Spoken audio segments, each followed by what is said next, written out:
Exam focus চ্যানেলে তোমাদের স্বাগত। প্রতিদিনের মতো আমি আজও এসে গেছি। নাগরিকতা সম্পর্কে আলোচনা করব আজ। প্রথমেই নাগরিকতা সম্পর্কে কিছু গুরুত্বপূর্ণ তথ্য দিয়ে দিই, যেগুলো কম্পিটিটিভ পরীক্ষাতে প্রায়শই জিজ্ঞাসা করা হয়। নাগরিকতা সম্পর্কে ভারতীয় সংবিধানের পার্ট 2-তে অর্থাৎ দ্বিতীয় অংশে 5 থেকে 11 নম্বর ধারায় আলোচনা করা হয়েছে। এবং কিছু কথা বলে দিই, ভারতে এক নাগরিকত্বের ধারণা প্রবর্তিত হয়েছে। যদিও ভারতের ব্যবস্থা যুক্তরাষ্ট্রীয় ব্যবস্থা, সেখানে দ্বিনাগরিকত্ব থাকে, কিন্তু ভারতবর্ষে এক নাগরিকত্ব ধারণা গ্রহণ করা হয়েছে। অর্থাৎ একজন নাগরিক, সে সমগ্র ভারতবর্ষেরই নাগরিক, আলাদা কোনো রাজ্যের নাগরিক নয়। ঠিক আছে, এই নাগরিকত্ব সম্পর্কেই আলোচনা করব। চলো, প্রথম প্রশ্ন দেখতে পাচ্ছ, citizenship can not be terminated, অর্থাৎ নাগরিকত্বকে কোন সময় বাতিল করা যায় না। উত্তর দেখতে পাচ্ছ 1B, when there is war, অর্থাৎ যুদ্ধ চলাকালীন সময় নাগরিকত্ব, কোনো মানুষের নাগরিকত্ব কেড়ে নেওয়া যায় না। Next, Indian citizenship is lost when, অর্থাৎ ভারতের নাগরিকত্ব কখন হারিয়ে যায়। এটা অল অফ দি অ্যাবাভ হবে। কি কি? A person acquires a foreign citizenship, একজন ব্যক্তি যদি ইচ্ছাকৃতভাবে বিদেশের নাগরিকত্ব গ্রহণ করে। B, the person renounces the citizenship, ব্যক্তিটি যদি ইচ্ছাকৃতভাবেই তার নাগরিকত্ব ত্যাগ করে। C, the government deprives a person of citizenship for some cause, যদি সরকার নির্দিষ্ট কিছু অপরাধমূলক কারণের জন্য কোনো ব্যক্তির নাগরিকত্ব কেড়ে নেন। এরপর আধার ইজ এ প্রোগ্রাম, আধার কী জন্য ব্যবহার করা হয়, আধারটা কিসের ওপর কর্মসূচি, সেটা তোমরা সকলেই জানো, তবুও বলে দিই। 3D, to provide identity two Indian residents, অর্থাৎ ভারতের যারা ভারতে বাস করে, ভারতের নাগরিক, তাদের একটা পরিচয়পত্র আধার। এরপরের কোয়েশ্চেনটা, which of the following status relating to the overseas citizenship of India and the non resident Indian is true, এই সম্পর্কিত কোন তথ্যটি সঠিক? চারটের মধ্যে তাহলে তিনটে ভুল, একটা সঠিক। সঠিক কোনটা? ডিএটটা, an OCI overseas citizenship of India can neither vote nor contest election in India, but a NRI can vote and contest in elections, অর্থাৎ ওভারসিজ সিটিজেন যারা, তারা ভোটদানেও অংশগ্রহণ করতে পারে না, ভোট দিতে পারে না, নির্বাচনে অংশগ্রহণ করতে পারে না, কিন্তু এনআরআই যারা প্রবাসী ভারতীয়, তারা ভোটদানও করতে পারেন এবং নির্বাচনেও অংশগ্রহণ করতে পারেন। Next, question number 5, which country accepted the policy of dual citizenship, কোন দেশে ডুয়াল সিটিজেনশিপ বা দ্বিনাগরিকত্ব আছে? ইউএসের নাগরিকরা একইভাবে যেরকম যুক্তরাষ্ট্রীয় সরকারের অর্থাৎ কেন্দ্রীয় সরকারের নাগরিক, তেমনভাবেই যে যে প্রদেশে থাকে সে সেই প্রদেশের আবার নাগরিক। ক্যালিফোর্নিয়া, ওয়াইও, ওয়াশিংটন, যে যে প্রদেশে থাকে। নেক্সট, আ citizen acquiring citizenship through naturalisation, অর্থাৎ ভারতের সংবিধানে 5টা পদ্ধতিতে সিটিজেনশিপ গ্রহণ করা হয়, তার মধ্যে বলছে ন্যাচারালাইজেশন পদ্ধতিতে কিভাবে সিটিজেন হওয়া যায়। Must either reside in India or serve the government of India for at least 1 year immediately preceding the date of application, অর্থাৎ যে তারিখে তিনি অ্যাপ্লিকেশনটি করছেন তার অন্ততপক্ষে 1 বছর ধরে ভারত সরকারের অধীনস্থ কোনো সার্ভিস করতে হবে এবং অথবা ভারতে বসবাস করতে হবে। বুঝতে পারলে? এরপর, the detailed provisions regarding acquisition and termination of Indian citizenship are contained in the citizenship act which was passed by, অর্থাৎ সেই নাগরিকতা আইন যেখানেতে পুঙ্খানুপুঙ্খভাবে বর্ণনা করা হয়েছে কিভাবে একজন ব্যক্তি ভারতের নাগরিকতা অর্জন করতে পারে এবং একজন নাগরিকের নাগরিকত্ব কিভাবে চলে যেতে পারে সেই সম্পর্কে। সেটা কবে পাস্ট হয়েছিল? সেটা হবে একদম 7-এ দ্য ইন্ডিয়ান পার্লামেন্ট ইন 1955, অর্থাৎ ভারতের প্রথম নাগরিকতা আইন পাস হয়েছিল 1955 সালে। প্রশ্নটা খুব গুরুত্বপূর্ণ, মনে রাখবে, প্রশ্নটা প্রায়শই দেয়। এর পরেরটাও তাই, which one among the following has the power to regulate the right of citizenship in India, এটা হবে 8B, দ্য পার্লামেন্ট। বলছে যে সংসদ আমাদের ব্যক্তির নাগরিকদের নাগরিকত্ব নিয়ে আলোচনা করে এবং নাগরিকত্ব নিয়ে আলোচনা করে বলতে এখানে তারা তাদের নাগরিকত্ব যেরকম প্রদান করে সেরকম তাদের নাগরিকত্ব থেকে তাদের লোপ করে দিতে পারে তাদের নাগরিকতা। With what subject do the Articles 5 to 11 of the Constitution of India deal? অর্থাৎ ভারতীয় সংবিধানের 5 থেকে 11 নম্বর আর্টিকেলে কী নিয়ে আলোচনা করা হয়েছে? এটা হবে citizenship. Which one of the following is not a condition for becoming a citizen of India? অর্থাৎ ভারতের নাগরিকত্ব গ্রহণ করতে গেলে কোনটি নিম্নলিখিত শর্ত নয়? এটা হচ্ছে অ্যাকোয়ারিং প্রপার্টি, অর্থাৎ সম্পত্তি অর্জন করলেই ভারতের নাগরিকতা অর্জন করা যাবে না, বাদ বাকি তিনটেই সঠিক। বাই বার্থ, জন্মসূত্রে, ডিসেন্ট, বংশসূত্রে এবং ন্যাচারালাইজেশন পদ্ধতিতে ভারতের নাগরিকতা অর্জন করা যায়। এরপর প্রশ্নটা তাই, in which of the following ways can Indian citizenship be required? কোন কোন উপায়ে ভারতের নাগরিকত্ব পাওয়া যায়? এই চারটেই সঠিক, by descent, by naturalization, by registration, by birth. এরপর কনসিডার দ্য ফলোয়িং সিচুয়েশন, একটা অবস্থা বলেছে, দেখা যাক কি বলছে। S is the 14-year-old son of A and B, the two American nationals, এখানে কারা? এ আর B, who were conferred Indian citizenship recently on an application, সেই এ বি আমেরিকান ন্যাশনাল যাদেরকে সম্প্রতি ভারতের নাগরিকত্ব দেওয়া হয়েছে ফর সিটিজেনশিপ বাই ন্যাচারালাইজেশন পদ্ধতিতে তাদেরকে দেওয়া হয়েছে। Let S wants to acquire the Indian citizenship after 4 years, তাদের ছেলে 14 বছরের ছেলে যখন 4 বছর পরে তার 18 বছর বয়স হয়েছে সে তখন নাগরিকত্ব চাইছে ভারতে। Which of the following steps in such for him, অর্থাৎ সে কোন পদ্ধতিতে নাগরিকত্ব পাবে? 12B, S shall apply for citizenship by registration, অর্থাৎ বাই রেজিস্ট্রেশন পদ্ধতিতে এস নাগরিকত্ব ভারতের পাবে। In which part of the constitution details of citizenship are mentioned, অর্থাৎ সংবিধানের কোন অংশে নাগরিকতার বিবরণ করা হয়েছে বা ব্যাখ্যা দেওয়া হয়েছে? Part 2। Next, every person shall be a citizen of India who was migrated from Pakistan to India before dash and since then have been originally residing in India, অর্থাৎ প্রতিটি ব্যক্তি ভারতের নাগরিক হবে যারা পাকিস্তান থেকে ভারতে এসেছে এত তারিখের আগে থেকেই ভারতে বসবাস করছে। সেই তারিখটা কত? 19 July 1948। Next, what is the meaning of domicile according to Indian constitution, ভারতীয় সংবিধান অনুযায়ী ডোমিসাইল কথাটার অর্থ কী? যার অর্থ হলো পার্মানেন্ট হোম বা স্থায়ী বাসস্থান। Who can acquire the Indian citizenship by naturalization, অর্থাৎ ন্যাচারালাইজেশন পদ্ধতিতে কারা সিটিজেনশিপ পেয়ে থাকেন? ফরেনার্সরা, বিদেশিরা। If a person wants to acquire a citizenship of India through naturalization, he must fulfill which of the following conditions, অর্থাৎ একজন ব্যক্তি যদি ভারতের নাগরিকত্ব অর্জন করতে চান ন্যাচারালাইজেশন পদ্ধতিতে তাহলে তাকে কী করতে হবে? এটা হবে all of the above. Renounces his citizenship of the other country, সে যেই দেশের নাগরিক সেই দেশের নাগরিকত্ব ত্যাগ করতে হবে। B, he is of a good character, তার সৎ চরিত্র হতে হবে।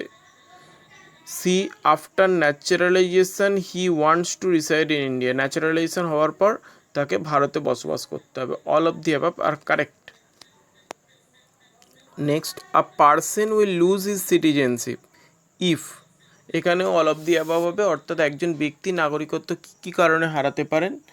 সেটা হচ্ছে এ সঠিক, he voluntary surrender his citizenship, সে ইচ্ছাকৃতভাবেই ভারতের নাগরিকত্ব ত্যাগ করতে পারে। The government withdraws his citizenship, ভারত সরকার কোনোভাবে তার নাগরিকত্ব লোপ করতে পারে কোনো কারণে। He voluntarily accept citizenship or another country, citizenship of another country, অর্থাৎ সে ইচ্ছাকৃতভাবেই ভারত ছাড়া অন্য কোনো দেশের নাগরিকত্ব লাভ করতে পারে। All of the above are correct here. Next, under which of the following condition citizenship can be provided in India, অর্থাৎ কোন কোন পরিস্থিতিতে ভারতের নাগরিকত্ব দেওয়া হয়। এটার উত্তর হবে আইদার ওয়ান অর টু। দেখো, one should be born in India, একজনকে ভারতে জন্মগ্রহণ করতে হবে। Two, either of whose parents was born in India, তার বাবা বা মায়ের একজনকে ভারতে জন্মগ্রহণ করতে হবে। এরপর, who among the following can become citizen of India under the constitution, অর্থাৎ ভারতের 20তম প্রশ্ন যেটা, ভারতের নাগরিক কে হতে পারেন। A person domiciled in India, একজন ব্যক্তি যে ভারতে বসবাস করেন, স্থায়ী বসবাস। A person born in India, একজন ব্যক্তি যিনি ভারতে জন্মগ্রহণ করেছেন। A person whose parents were born in India, একজন ব্যক্তি যার বাবা মা ভারতে জন্মগ্রহণ করেছেন। এখানে অল অফ দি অ্যাবাভ, চারটি সঠিক। Naturalization may take place if a foreigner is, বলছে যে ন্যাচারালাইজেশন তখনই হয় যদি একজন বিদেশি, এখানে সবকটি ঠিক। Not a citizen of a country where Indian citizens can not become naturalized citizens, সেই দেশের নাগরিক হবেন না যে দেশে ভারতীয়রা সেই দেশের ন্যাচারালাইজড সিটিজেন হতে পারেন না। Renounces is citizenship of other country, যে দেশের মানুষ সেই দেশের নাগরিকত্ব ত্যাগ করতে হবে ভারতের নাগরিকত্ব গ্রহণের জন্য। আর কি, অফ গুড ক্যারেক্টার, এখানে all of this. Next, which of the following condition must be fulfil by the NRIs to be eligible to vote in elections in India, অর্থাৎ এনআরআইরা ভারতের নির্বাচনে ভোট দিতে পারেন, কিন্তু তার জন্য তাদের কিছু শর্ত পূরণ করতে হয়। সেই শর্তগুলি কি কি, কোড 1, 2 এবং 3 তোমাদের বলে দিচ্ছি। They must be physically present in their place of origin to exercise their franchise, অর্থাৎ তিনি যেখান থেকে ভোট দেবেন তাকে সেই স্থানে সশরীরে উপস্থিত থাকতে হবে। NRIs whether they have acquired citizenship of other countries are not eligible to vote, এবং সেই সমস্ত প্রবাসী ভারতীয়রা যারা অন্য দেশের নাগরিকত্ব গ্রহণ করেছে তারা ভোটদান করতে পারবেন না। Eligible NRIs have to register by filling up form 6A with electoral registration office, অর্থাৎ যে সমস্ত এনআরআই প্রবাসী ভারতীয়দের যোগ্যতাবলী আছে, শর্তগুলো পূরণ করেছেন, তাদেরকে 6A ফর্মটা ফিল আপ করে ইলেকশন কমিশনে জমা দিতে হবে। Next, condition the following statements regarding termination of citizenship of India, অর্থাৎ ভারতের নাগরিকত্ব লোপের শর্তগুলি কী কী। এটা হবে 1, 2 এবং 3। Renunciation is a voluntary process by which a person holding a citizenship of other also may relinquish, অর্থাৎ একজন ব্যক্তি যদি ইচ্ছাকৃতভাবে একটি অন্য দেশের নাগরিকত্ব নেন তাহলে তিনি চাইলেই ভারতের নাগরিকত্ব ত্যাগ করতে পারেন। When a person acquires the citizenship of another country he has to give up the citizenship, একজন ব্যক্তি যদি অন্য দেশের নাগরিকত্ব নেন তাকে ভারতের নাগরিকত্ব ত্যাগ করতে হবে। Deprivation is a compulsory termination when a citizenship is required by fraud, এবং কোনো ভারতের নাগরিক যদি প্রতারণা করে জালিয়াতি করে নাগরিকত্ব নেন তাহলে তাকে সেই মুহূর্তেই তার নাগরিকত্ব বাতিল করা হয়। Next, persons of Indian origin যাকে বলা হয় PIO who are citizens of 16 countries list, এবং যে মোট 16টা দেশ থেকে তারা আছে, who are eligible to apply for dual citizenships, তারাই কেবলমাত্র দ্বি-নাগরিকত্বের জন্য অ্যাপ্লাই করতে পারে, অর্থাৎ সে যে দেশের মানুষ সেই দেশ এবং ভারতের নাগরিক। Which of the following countries are included in the 16 countries list, এখানে কোন দেশগুলি, 5টি দেশের নাম আছে, সেই 5টি দেশের মধ্যে কোন দেশগুলি সেই 16টি দেশের অন্তর্ভুক্ত। এখানে হবে 1, 2, 3 এবং 4। অস্ট্রেলিয়া, কানাডা, ফিনল্যান্ড এবং পর্তুগাল। অস্ট্রেলিয়া যার রাজধানী ক্যানবেরা, কানাডার রাজধানী ওটাওয়া, ফিনল্যান্ডের রাজধানী হেলসিঙ্কি এবং পর্তুগালের রাজধানী লিসবন। এরপর consider the following statements residing citizens and aliens, অর্থাৎ কারা নাগরিক এবং কারা বিদেশি সেই নিয়ে তিনটে স্টেটমেন্ট দিয়েছে এবং বলেছে কারেক্ট অপশান কী কী, কোডটা কী কী। এখানে 1, 2, 3 তিনটি সঠিক।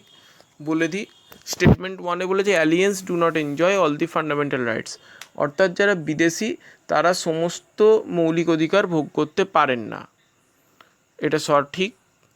Citizens alone have the right to hold offices of attorney general and the advocate general. 2 নম্বর স্টেটমেন্টে বলছে একমাত্র ভারতের নাগরিকরাই অ্যাটর্নি জেনারেল এবং অ্যাডভোকেট জেনারেল হতে পারেন। 3 নম্বর স্টেটমেন্টসে like citizenship domicile is also one for the whole of India, নাগরিকত্বের মধ্যে বাসস্থানও সারা ভারতবর্ষের মধ্যে একটাই। Next, which of the following features of citizenship in India is correct, অর্থাৎ ভারতে কি নাগরিকত্ব আছে, single citizenship of whole India, এটা তোমরা সকলেই জানো, অপশান সিতে আছে। কিন্তু দেখো বইটায় ভুলের কথা বলছিলাম, এই 26-এরটাও কিন্তু ভুল দেওয়া আছে, 26-এরটা কি ডি দেওয়া আছে, দেখো এটা সি উত্তর হবে। যাই হোক, which of the following statements are correct regarding dual citizenship 2005 in India, অর্থাৎ দ্বিনাগরিকত্ব যেটা 2005 সালে ভারতবর্ষে আনা হয়েছিল তাতে বলা হয়েছে কোন তথ্যগুলি সঠিক। 2 এবং 3 তথ্য সঠিক। They are not eligible to be elected to public office, সেখানেতে কোনো পাবলিক অফিসের নির্বাচন তারা হতে পারেন না ডুয়েল সিটিজেনশিপ মারফত যারা ভারতের নাগরিকত্ব হন। The dual citizenship does not provide voting rights to the এনআরআইস, এবং যারা প্রবাসী ভারতীয় ডুয়েল সিটিজেনশিপ নেন তাদের ভোটিং রাইটসও দেওয়া হয় না, অর্থাৎ তারা ভোটদান করতে পারবেন না।